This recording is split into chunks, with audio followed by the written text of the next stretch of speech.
practicing the 7 postures by Kadour Ziani. These really do just look like stretches, but they're very specific, thoroughly thought out. There is an emphasis on the big toe on a lot of them. I already did what's called the cat, which is basically you're on your back foot like so, back knee is bent to about here, and then you elevate your front foot on something. I use one of the higher boxes for box jumps, and then that front foot, you're tucked in here like a single leg squat, and you're trying to lift the big toe.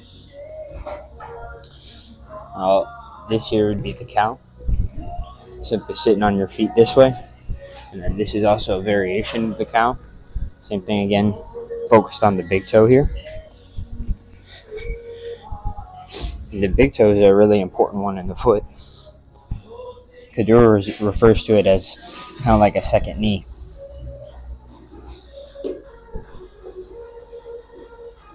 There's a lot of correlation between big toe health / foot health and the health of your Achilles and your ankle. Personally, when I partially had torn my Achilles and was really struggling with it, kept continually re-injuring myself, and I was applying the ATG principles and was seeing some progress. I'd feel good, and then I'd try to hop back into sport, and that's where I'd have issues. Using the postures paired with the ATG really helped me in this way. I'm not sure exactly which posture did it. I really think it's kind of a combination of them all. But they're pretty cool because a lot like ATG, we can regress them. So a huge thing I would do is I wasn't able to hold this when I first started.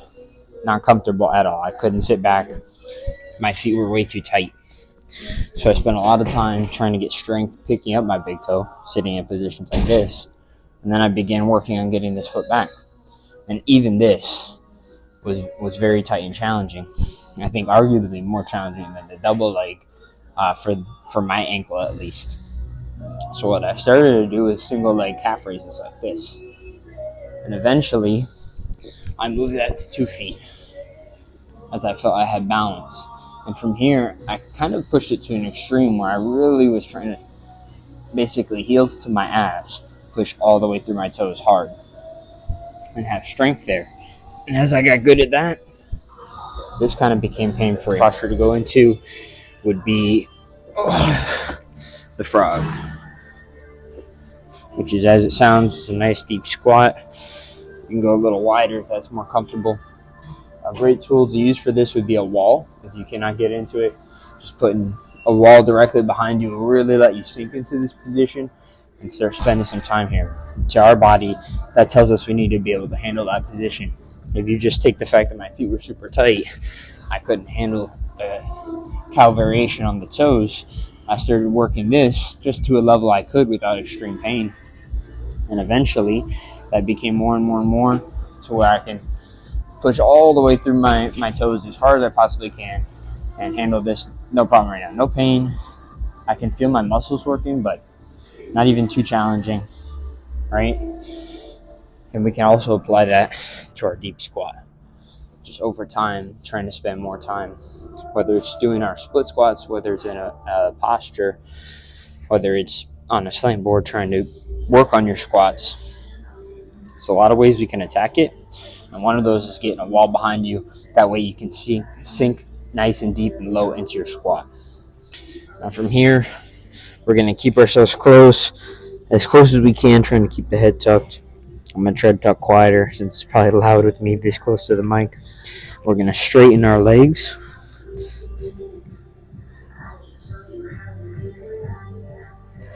And we're actively trying to tuck our head in between our knees.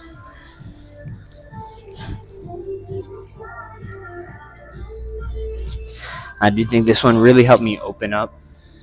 I would say my hamstrings, but I really think it was my back that needed opening up. I think my hamstrings were really flexible. For a long time, I was this athlete.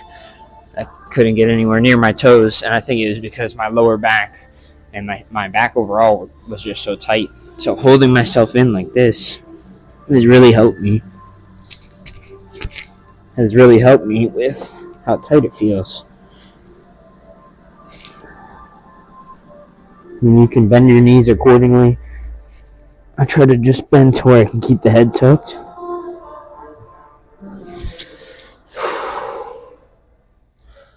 And some days you're going to feel better than others.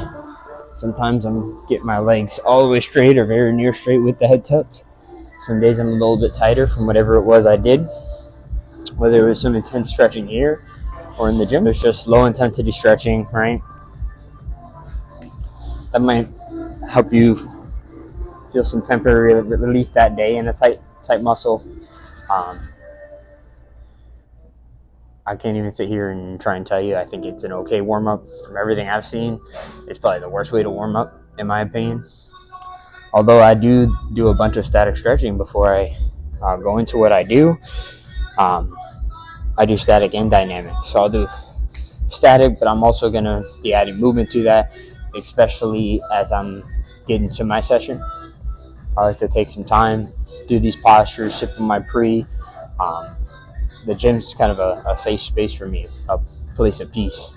So I really like to take this time, like, to myself. Today I'm letting you guys join me with the recording, but I like to take this time and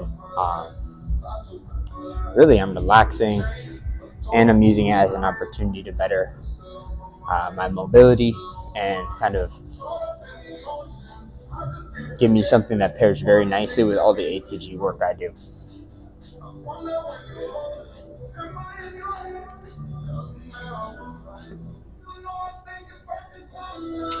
Those of you wondering what ATG is, ATG stands for Athletic Truth Group. It also stands for Ask the Grass. It's all about spreading the truth in the fitness industry because there's a lot of misinformation out there. And one of those misinformations is that you shouldn't squat ask the grass, that it's bad for your knees, or there's not a ton of benefit. But if we look at a lot of athletes who have had success, especially into older age, a lot of them tend to be deep squatters. I can't sit here and say all of them. I'm sure there's some genetic freaks out there that don't deep squat, that have pretty good longevity. But it's been definitely shown time and time again to make a big difference. And in the case of the knees over toes guy who started ATG, it made a huge difference in his knees, which he had a ton of problems with. And he was always told not to squat past parallel, squat past 90. Growing up, I was always told the same thing as well, and I think a lot of us were. But that's simply just not a truth. Now, is there value to squatting and doing maybe half squats or box squats or anything like that? Yeah, I'm sure there is some value to it. I wouldn't take away from any movement. I wouldn't want to fear-monger any movement. I think there's value to any movement, but it's all knowing why you're using it. What are you trying to get from it? What are your intentions as you do it? And then I think the importance is what kind of work did you get from it, and like how was your execution? Like trying to attach your ego to the execution of the movement, the range of the movement. Not that they all have to be maximal range, but making sure you execute whatever it is properly for the result you're looking for. For example, you want pain-free knees, you should be able to go into a deep squat. Now, it's not as simple as just go deep squat. There's a clear path to get there, and you have to build it up over time. But if you can get yourself to a pain-free, nice deep squat and be able to embrace this position, chances are your knees probably won't be hurt. But to get to a pain-free, nice deep squat, there's work you need to do. Balancing the hamstrings and the quads, getting strong in the lower legs. I mean, even as I'm sitting here, I'm using my tibs to help me balance, training the tibs, training the calves, using that training to open up the ankle. Of course, training the hips, glutes, hip flexor. Fitting the toe behind the knee every step. I like to think big toe back, and then we roll through the foot onto the heel, step after step. Now the benefits of sled are multitude. We're strengthening the lower leg and foot. We're strengthening the knees and quads. We're getting a ton of blood flow to these areas, as well as putting length into the foot. You'll start to feel a nasty burn throughout the legs, a lot of times where your weak area is. So sometimes even in the glutes for people that are nice and tight and weak there. Feel a nice pump through the quads. Gets a lot of blood flowing to the knees, which helps stimulate healing.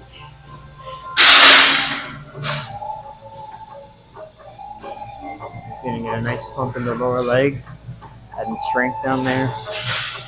And we're getting length into the foot because we're getting into this lengthened position and putting strength into it as we push through. Sled, also comparatively to other exercises, is a very safe one.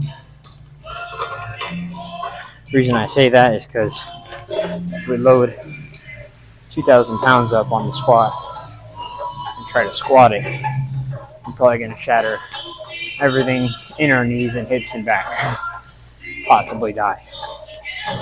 Whereas if we load 2,000 pounds up on the sled and we try to walk backwards or push forwards, we simply won't move. I'll finish up this last one going forward. And the benefits are going to be a little bit different going forward, although very similar. We're still getting our knee over our toe. We're still causing a lot of blood flow. But now we're also really engaging the glutes. We're pushing through the toes now.